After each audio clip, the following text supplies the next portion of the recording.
La crise sanitaire récente a touché de plein fouet l'Amérique latine. Je ne saurais vous décrire à quel point nos vies quotidiennes ont été bouleversées. Le système de santé n'est de loin pas aussi résistant que celui de la France, bien que ce dernier ait aussi subi un coup. Les hôpitaux sont rapidement arrivés à saturation.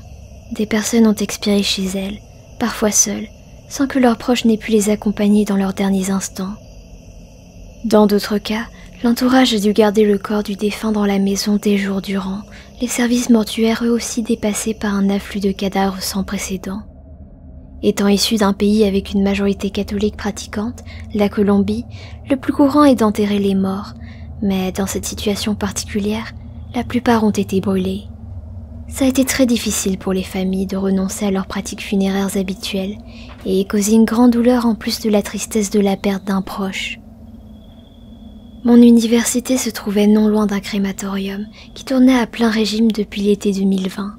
C'était devenu un sujet de conversation entre nous, difficile d'ignorer la fumée qui sortait des heures durant de cette bâtisse. Il nous arrivait parfois de croiser les travailleurs, et d'après les rumeurs, d'une trentaine d'employés en 2019, ils étaient passés à presque une centaine. En 2021, une partie de nos cours s'est faite en distanciel, et nous ne mettions plus autant les pieds à la fac. J'ai dû prendre un travail à temps partiel en tant que caissière pour aider ma mère. Elle avait toujours eu plusieurs petits boulots pour avoir de l'argent de côté, afin de nous permettre de faire de bonnes études. Depuis quelque temps, elle peinait à trouver des ménages à faire pour arrondir les fins de mois.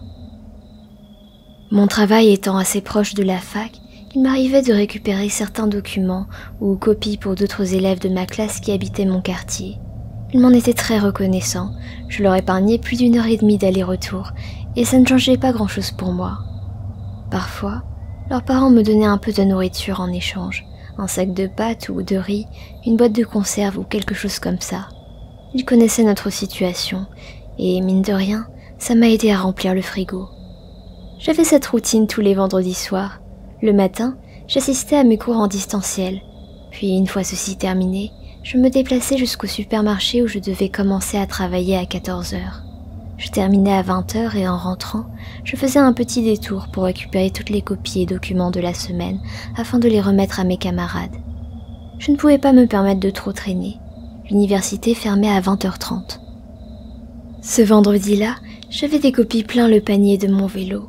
Les élèves avaient dû envoyer un mail au professeur pour m'autoriser à les récupérer, car c'était les partiels de mi-semestre.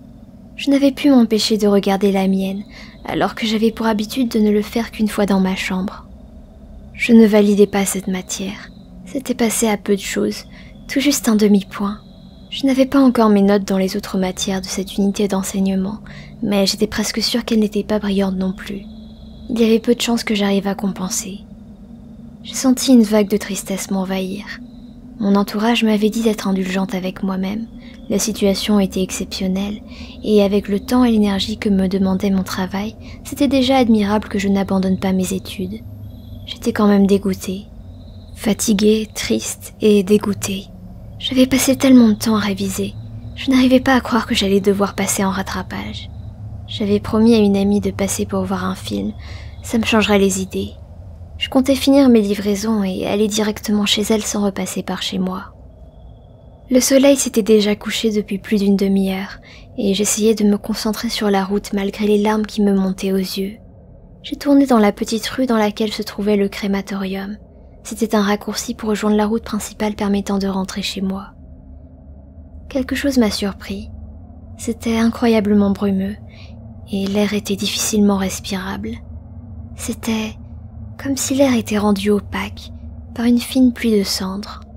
D'un coup, il a fait froid et j'ai senti les poils se dresser sur la peau de mes bras et ma nuque. Au bout de la rue, je pouvais voir des silhouettes sombres s'esquisser. Je ne sais plus combien j'en ai vu. Sans m'en rendre compte, presque machinalement, j'ai ralenti et je suis descendue de mon vélo. Je suis restée immobile quelques secondes, regardant les silhouettes se rapprocher de moi. Elles semblaient être constituées d'une agglomération grisâtre de particules, probablement de la cendre. J'étais totalement pétrifiée. Pourtant, je ne sentais aucune menace de leur part. J'aurais dû être terrifiée, mais j'étais juste triste, affreusement triste. L'une d'elles a approché la masse informe de cendre lui servant de visage de mon oreille et à murmurer « Protège ta mère ». Aussitôt, une angoisse sourde m'a envahie. Je suis sortie de ma torpeur, enfourchant mon vélo et pédalant de toutes mes forces. Les silhouettes avaient disparu, mais j'avais un mauvais pressentiment. Je ne me suis pas arrêtée pour livrer les copies, ni devant la maison de mon ami.